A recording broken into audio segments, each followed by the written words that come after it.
Hello everyone, I heartily welcome you all to the Legal Success Square. Today we will be discussing about the format of the judgment writing, basically of criminal. ये आपके paper 4 में आते हैं, Madhya Pradesh judicial examination के 40 marks के रहते हैं। तो आज हम लोग इसका फॉर्मेट डिस्कस कर लेते हैं, फिर हम लोग इसका फ्रेमिंग ऑफ चार्ज और फॉर्मेट के साथ साथ फिर हम लोग डिस्कस भी करेंगे जो भी प्रॉब्लम्स दिए हुए रहेंगे ईयर पेपर के। So let us discuss the format. In the court of judicial magistrate, in the court of judicial magistrate first class. मैं आपको बेसिकली वही फॉर्मेट बता रही हूँ जो एग्जाम्स में अपने को लिखने हैं। इंदौर, मध्य प्रदेश। ये जो है आपके, इसको अंडरलाइन कर लीजिए, ये आपको क्वेश्चन पेपर में दिया हुआ रहेगा, वही आपको लिखना है। फॉर इंस्टेंस ग्वालियर, भोपाल, जो भी दिया हुआ रहेगा वो आपको लिखना पड़ेगा। प्रिसाइडेड बाय, जज का नाम है, जज का नाम दिया हुआ रहेगा क्वेश्चन पेपर में, तो वो आपको इधर लिखना पड़ेगा, प्रिसाइडेड बाय। हो गया। नेम ऑफ द जज यहाँ पे लिखते जाइए, मैं थोड़ा आपको एक्सप्लेन भी करते जाऊंगी तो आप जॉट डाउन भी करते रहिए वो चीज। फिर अपने को करना है रजिस्ट्रेशन नंबर। यहाँ पे हम लोग को रजिस्ट्रेशन नंबर लिखना है जो कि हम लोग के क्वेश्चन पेपर में दिया हुआ रहेगा। फाइलिंग नंबर लिखना है, CNR नंबर लिखना है, डेट ऑफ इंस्टीट्यूशन लिखना है, डेट ऑफ इंस्टीट्यूशन। ये सभी आपके क्वेश्चन पेपर में दिए हुए रहेंगे। क्रिमिनल केस नंबर ही रजिस्ट्रेशन नंबर हो गया, ध्यान रखिएगा। तो क्वेश्चन पेपर में देगा तो कंफ्यूज मत होइएगा कि रजिस्ट्रेशन नहीं दिया है, क्रिमिनल केस नंबर दिया है। फिर हम लोग लिखेंगे the state of Madhya Pradesh, full form लिखिएगा इसका, शॉर्ट में बता रही हूँ। Through police station, police station का नाम आपको लिखना पड़ेगा, जो भी क्वेश्चन पेपर में दिया हुआ रहेगा वो आपको लिखना पड़ेगा। देन आपको डिस्ट्रिक्ट लिखना पड़ेगा, डिस्ट्रिक्ट के बाद जो भी डिस्ट्रिक्ट है वो जो है दिया हुआ रहेगा, फिर उसके बाद आपको मध्य प्रदेश। इतना करने के बाद फिर आपको ये आप हो गया, ये आपका प्रोसिक्यूशन का केस हो गया यहाँ पे, क्योंकि क्रिमिनल में दो ही पार्टी होते हैं, प्रोसिक्यूशन एंड अक्यूज्ड। वही हम लोग को पहले सबसे पहले करना है। फिर यहाँ पे हो गया वर्सेस अक्यूज्ड। यहाँ पे अक्यूज्ड हुआ, accused son of, father's name दे देना क्वेश्चन पेपर में रहा तो, वरना अक्यूज का नाम रहेगा, फॉर इंस्टेंस ए है तो ए लिख दो, कुछ भी रहेगा अक्यूज का नाम तो वो आपको लिखना है। देन एज, कितनी एज है क्वेश्चन पेपर में दिए हुए रहेंगे। रेसिडेंस उसका क्या है, नंबर, विलेज, तहसील, जो भी है वो सब सारे आपको इधर लिखने हैं। और अगर उसका कोई ऑक्यूपेशन है तो ऑक्यूपेशन ऑप्शनल है, अगर दिया हुआ रहेगा तो इधर लिख दीजिएगा आप, अच्छा रहेगा। फिर वही पुलिस स्टेशन लास्ट में आपको लिखना है अक्यूज का, police station, PS, Madhya Pradesh, district वगैरह लिख के ये याद रखिएगा। और फिर यहाँ पे आपको अक्यूज लिख देना है। पर अगर क्वेश्चन पेपर में एक से ज्यादा अक्यूज रहा, क्वेश्चन पेपर में एक से ज्यादा अक्यूज रहा तो आप क्या करोगे, ये सेम फॉर्मेट क्या करोगे, इधर अक्यूज नंबर 1 लिखने के बाद सेम फॉर्मेट इधर भी उतारोगे और अक्यूज नंबर 2 कर दोगे। वही अक्यूज लिखना पड़ेगा, son of father's name, age, residence, occupation रहा तो occupation, police station, Madhya Pradesh, then accuse number 2, इस तरीके से लिखना है। वही कॉपी पेस्ट करना है। फिर आपको काउंसिल्स के नाम देने पड़ेंगे। Shri dash for the state, कौन लड़ रहा है स्टेट के तरफ से उसका नाम लिखा जाएगा। प्रोसिक्यूशन, याद रखिएगा इसमें आपको कोई भी चेंज नहीं करना है, जिस तरीके से मैं बता रही हूँ वैसे ही आपको करना है फॉर द बेटर मार्क्स। फिर जज बनने के बाद फिर आपको जैसे करना होगा आप कीजिएगा। For the council, for the accused. Then आपको क्या करना है, फिर कैपिटल लेटर में जजमेंट लिखना है। देन आपको लिखना है प्रोनाउंस्ड, टुडे अगर डेट है तो लिख दीजिएगा उसी दिन जिस दिन एग्जाम दोगे, नहीं तो प्रोनाउंस्ड ऑन, इसलिए इसको पिंक से मार्क कर देती हूँ, pronounced on, then again D, date month year. अपने से फिल मत कीजिएगा, डेट ऑफ एग्जामिनेशन जिस दिन होगा उसी दिन का डेट लिख दीजिएगा, वरना क्वेश्चन पेपर में रहेगा वो लिख दीजिएगा। प्रोनाउंस की जगह आप डिलीवर्ड भी लिख सकते हो, ये 2 वर्ड आप लिख सकते हो capital letters, delivered on date month year, जो भी दिया हुआ रहेगा क्वेश्चन पेपर में, दोनों में से एक टर्मिनोलॉजी आपको लिखना है, either दिस और this one is preferable. Then afterwards there is certain paragraphs which you have to maintain. Now you are starting the main core, जहाँ से आपको कुछ पॉइंट्स बहुत स्टैटिक रहेंगे, वो फॉर्मेट बहुत स्टैटिक रहेगा, वहाँ पे आपको पॉइंट्स लिख कर मार्क्स उठाने ही उठाने हैं। पहले मैं आपको बताती हूँ पैराग्राफ 1। पैराग्राफ 1 में आपको क्या लिखना पड़ेगा, अक्यूज्ड पर्सन के बारे में बताना पड़ेगा, जितने भी है पर्सन है या पर्सन्स हैं उन लोग के नाम बताने पड़ेंगे, क्या चार्ज उन लोग के ऊपर लग रहा है वो बताना पड़ेगा, क्या सेक्शंस लग रहे हैं वही चार्ज सेक्शंस वो बताने पड़ेंगे। अगर थोड़ा सा ऑफेंस के बारे में बताना है तो थोड़ा सा ऑफेंस के बारे में बता सकते हो, और अगर एक से ज़्यादा अक्यूज है पर्सन्स में आ रहे हैं ना तो वही 34 लगा दीजिएगा, अगर 34 एप्लीकेबल हो रहा है तो इस तरीके से आपको ये पहला पैराग्राफ मेंटेन करना है। Now moving head to the next paragraph. Next paragraph में आपको लिखना पड़ेगा there is no undisputed fact, there is no undisputed facts in the present case.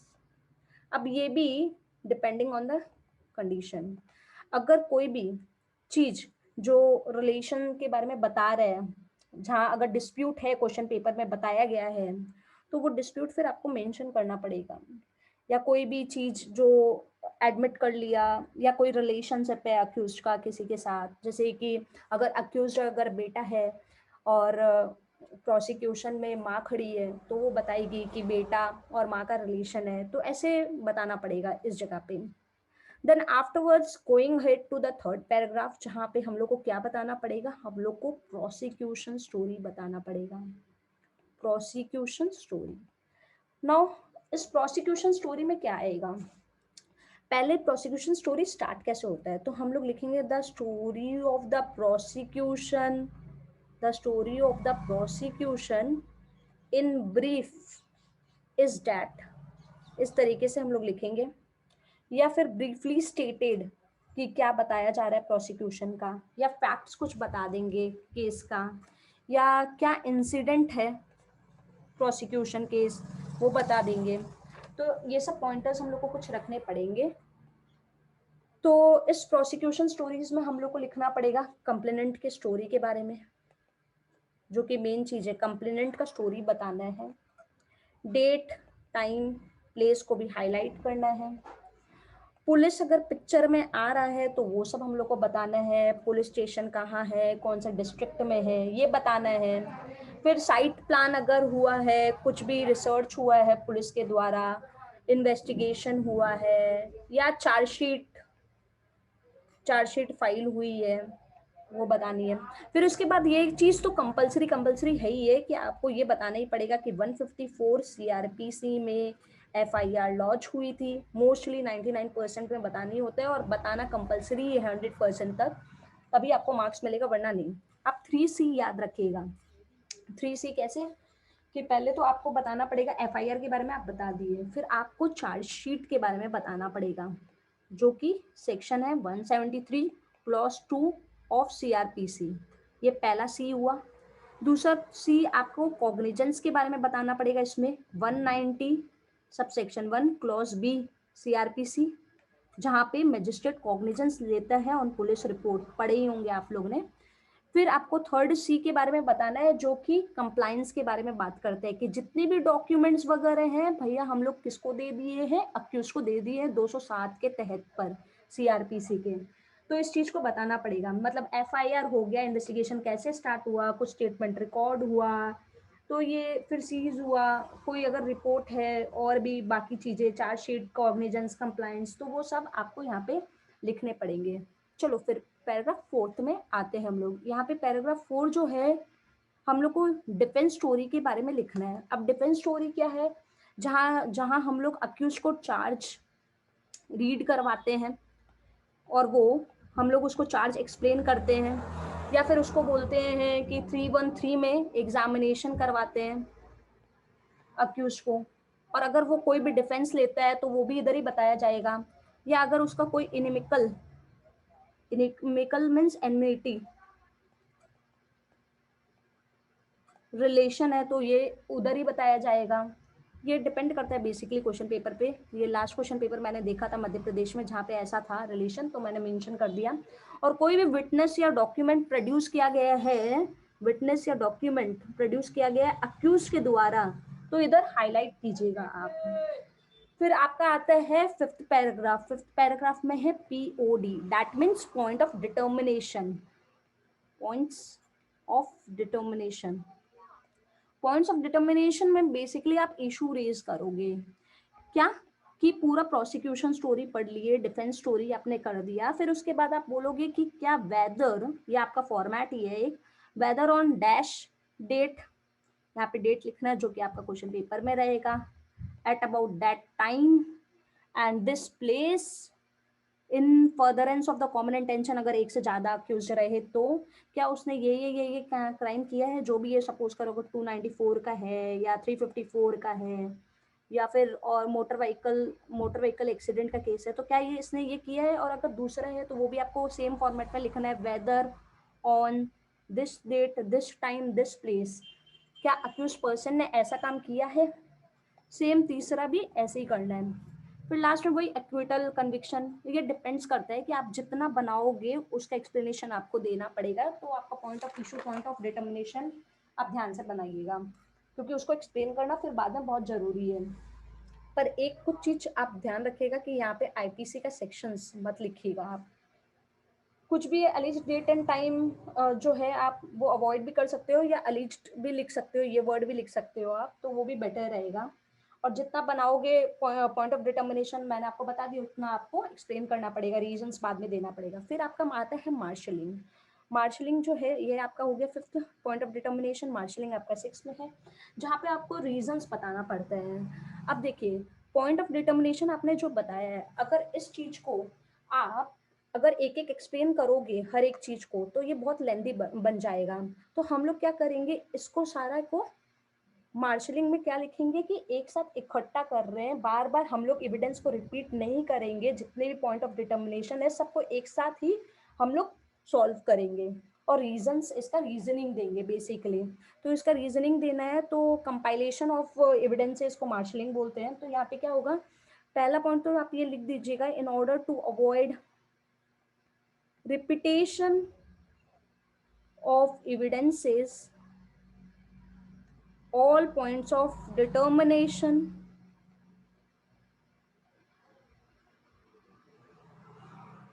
are being determined together. अब इसके बाद एक आप कार्डिनल, क्रिमिनल का कार्डिनल प्रिंसिपल भी लिख सकते हो, क्रिमिनल कार्डिनल प्रिंसिपल, कि accused is presumed guilty, accused is presumed innocent until proven guilty. So according to section 102 of the Indian Evidence Act,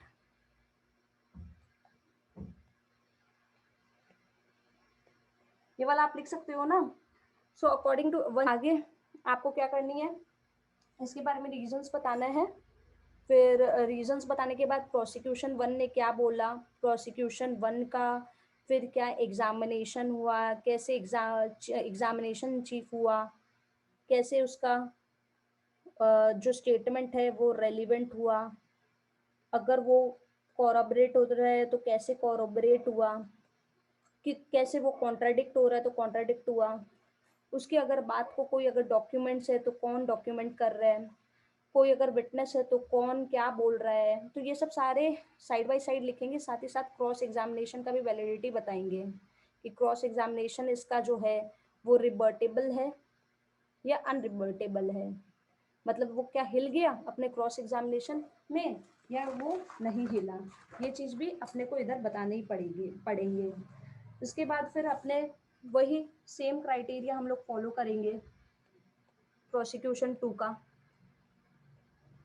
देखिए इधर एक चीज़ मैं आपको बता देती हूँ फॉर बेटर अंडरस्टैंडिंग, क्योंकि बहुत जन को कंफ्यूज भी हो सकता है कि बर्डन ऑफ प्रूफ जो है ये 101 बात करता है इंडियन एविडेंस एक्ट का, और 102 बात करता है किसके बारे में, इसके बारे में ओनर्स ऑफ प्रूफ जो शिफ्टिंग करते हैं। तो इधर आप ऐसे भी लिख सकते हो, in order to discharge its burden prosecution produced as many as 2 witness 4 witness 5 witness namely, जो है वो आपको बताना है। पर 101 हमेशा जब भी रहेगा तो आपको प्रोसिक्यूशन पे बर्डन हमेशा शिफ्ट हो जाएगा। तो इसी तरीके से हम लोग को लिखना है, as per section 101 Indian evidence act the burden of proof is on prosecution. ठीक है, और अगर ये स्टेटमेंट लिखोगे तो ऑब्वियसली आपका शिफ्ट हो जाएगा, बर्डन ऑफ प्रूफ शिफ्ट हो जाएगा, क्योंकि जहाँ पे आप अक्यूज को इनोसेंट नहीं मान रहे हो तो वहाँ पे अक्यूज के ऊपर बर्डन शिफ्ट हो जाएगा। इस तरीके से आपको लिखना है। और अगर जहाँ पे आप अक्यूज को इनोसेंट मान रहे हो तो वहाँ पे आपको ये वाला सेक्शन लिखना पड़ेगा। इस तरीके से आपको डील करना है। फिर हम लोग आ गए, यही सेम चीज़ आपको बताना पड़ेगा पॉइंट ऑफ प्रोसिक्यूशन 2 के बारे में, 3 के बारे में। अगर 3 है उसका रेलिवेंसी क्या है, उसका कॉरबोरेशन क्या है, कॉन्ट्राडिक्शन क्या है, एग्जामिनेशन चीफ, क्रॉस एग्जामिनेशन, कितना डॉक्यूमेंट पेश किया, कितने क्या विटनेस है, सारे एक एक चीज़ आपको बताने पड़ेंगे इसमें। फिर इसके बाद आपको सेम चीज़ क्या करना पड़ेगा, डिफेंस के बारे में भी बताना पड़ेगा। अब डिफेंस के बारे में आप क्या बताओगे, नाउ टेल मी। डिफेंस के बारे में वही चीज़ बताना है कि ये किस तरीके से एग्जामिन्ड हुआ था, ये मार्शलिंग में आपको बताना पड़ेगा कि किस तरीके से ये एग्जामिन्ड हुआ था। कोई आई विटनेस है जो ये देखा, या अगर ये भी कोई डॉक्यूमेंट सपोर्ट कर रहा है या विटनेस सपोर्ट कर रहा है, जो भी है, या 313 में जो एग्जामिनेशन हुआ था ये पर्सनली एग्जामिन जो हुआ, तो उसका स्टेटमेंट यहाँ पे बताना पड़ेगा। फिर इतना होने के बाद फिर एप्रिशिएशन आता है। एप्रिशिएशन में बेसिकली क्या करते हैं हम लोग, इसी तरीके से बेसिकली स्टार्ट करते हैं, in order to prove the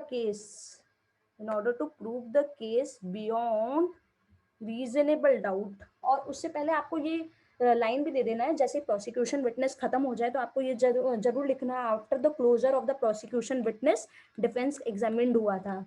फिर उसके बाद आप एप्रिशिएशन स्टार्ट कीजिएगा।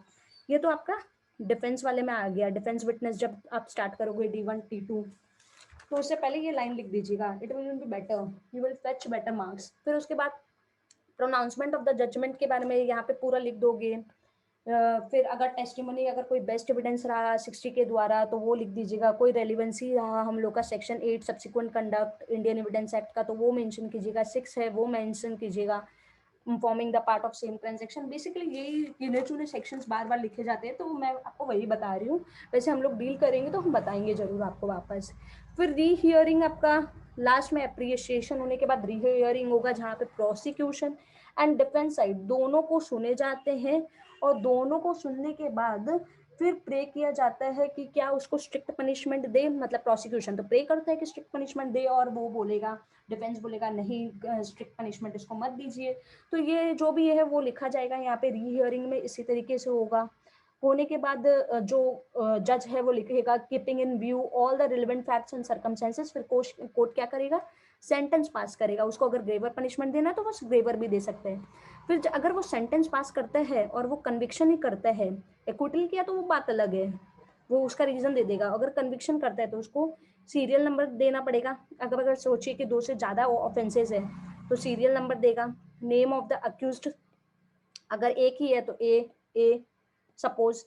अगर वो कन्विक्ट कर रहे हैं तो भैया कौन से कन्विक्शन कौन से सेक्शन में कर रहे हैं, सोच लीजिए 354 294 451 452 जितना भी है, तो वैसे सीरियल नंबर बढ़ते जाएंगे। सोच लीजिए यहाँ पे हम लोग 2 ही लिए हैं तो 2 रहेगा। फिर इम्प्रिजमेंट, कितने इम्प्रिजमेंट दे रहे हैं, 1 ईयर। इस जितना है उससे ज़्यादा मत दीजिएगा ना, तो रॉन्ग हो जाएगा। सिंपल इम्प्रिजमेंट है तो सिंपल इम्प्रिजमेंट। फिर फाइन भी लगा रहे हैं तो कितना, 2000 2000 लगा रहे हैं। फिर अगर इम्प्रिजमेंट इन लियो फाइन, अगर इम्प्रिजमेंट नहीं दिया तो उसको कितना, नहीं सॉरी, अगर फाइन नहीं दिया तो कितना इम्प्रिजमेंट जाना पड़ेगा, 15 डेज। 15 डेज। और कैसा नेचर है, सिंपल इम्प्रिजमेंट, सिंपल इम्प्रिजमेंट, फिर यही लिखना पड़ेगा। फिर बाद में आपको लिखना पड़ेगा अगर सेक्शन 31 के द्वारा सीआरपीसी अगर पनिशमेंट जो है अगर रन कर रहा है कॉन्करेंटली तो ये आपको मेंशन करना पड़ेगा। फिर अगर इम्प्रिजमेंट जो है इन लिeu ऑफ फाइन जो भी आप किए हो और जो अक्यूज अंडरगो करेगा तो कितना, किस हिसाब से, कौन सा पीरियड रहेगा, जो 30 क्लॉज 2 में बताते हैं ना, वो मेंशन करना पड़ेगा। फिर जो स्टेटमेंट है 428 का, वो सेट ऑफ जो हो रहा है इम्प्रिजमेंट, जो भी इन्वेस्टिगेशन इंक्वायरी ट्रायल के द्वारा चल रहा है, तो जितना वो अपना सेंटेंस अंडरगो कर चुका तो वो भी हटेगा, तो वो भी मेंशन करना है। फिर हम लोग को बेल बॉन्ड के बारे में भी मेंशन करना है कि अगर बेल बॉन्ड से अगर डिस्चार्ज कर रहे हैं तो वो चीज़ मेंशन करना है। तो फिर बाद में फिर अक्यूज पर्सन को एग्जीक्यूट भी करना है बेल बॉन्ड, अगर वो भी है तो श्योरिटीज के साथ, तो ये भी मेंशन करना है। जहाँ पे 437 ACRPC का ट्रैक होता है, डिपेंडिंग ऑन द केस, अगर उस प्रॉब्लम में रिक्वायरमेंट है तो करना पड़ेगा। फिर टोटल फाइन कितना है और वो कितना विक्टिम को देगा एज अ कंपनसेशन, अगर ये है तो वो भी आपको मेंशन करना पड़ेगा। और कॉपी ऑफ जजमेंट जो है, जो वो उसको देना है अक्यूज को free of cost, 363 CPC CRPC sorry, तो वो भी आपको मेंशन करना पड़ेगा। फिर लास्ट में आपको लिखना पड़ेगा the judgment is being dated, signed and pronounced in open court। ये चीज लिखना है। फिर सिग्नेचर हो गया, JMFC हो गया, round seal of the court हो गया, भोपाल है तो भोपाल, इंदौर है तो Indore, Madhya Pradesh. Then afterward sign JMFC, ये इस तरीके से आपको करना है मेंशन। तो ये हम लोग का ऐसा हुआ, इस तरीके से हम लोग को करना है। इससे बहुत, ये फॉर्मेट अगर आप कर लोगे तो बहुत ही अच्छा आपको मार्क्स मिलेगा, इसका कोई शक नहीं है। और ये जो लाइन है वो आपको लिखना पड़ेगा, ये पहले लिख दीजिएगा, ये लाइन बाद में लिख दीजिएगा, और ये लाइन लिखने के बाद फिर नीचे वापस sign judicial magistrate first class Indore Madhya Pradesh, इससे भी बहुत अच्छा मार्क्स मिलेगा। ये पहले इधर ये कर दीजिएगा, इधर ये, और फिर ये लिखने के बाद फिर ये लिखेगा 1 2 3, तो इससे भी आपको बहुत अच्छा मार्क्स मिलेगा। That's it, keep learning friends, keep learning. और अगर इसमें कुछ मैंने मिस्टेक किया तो प्लीज़ लेट मी नो, मैं उसको रेक्टिफाई करूँगी। और अगर आप लोग को कुछ डाउट है इसमें तो पर्सनली आप लोग मेरे को मैसेज कर सकते हैं। Thank you so much.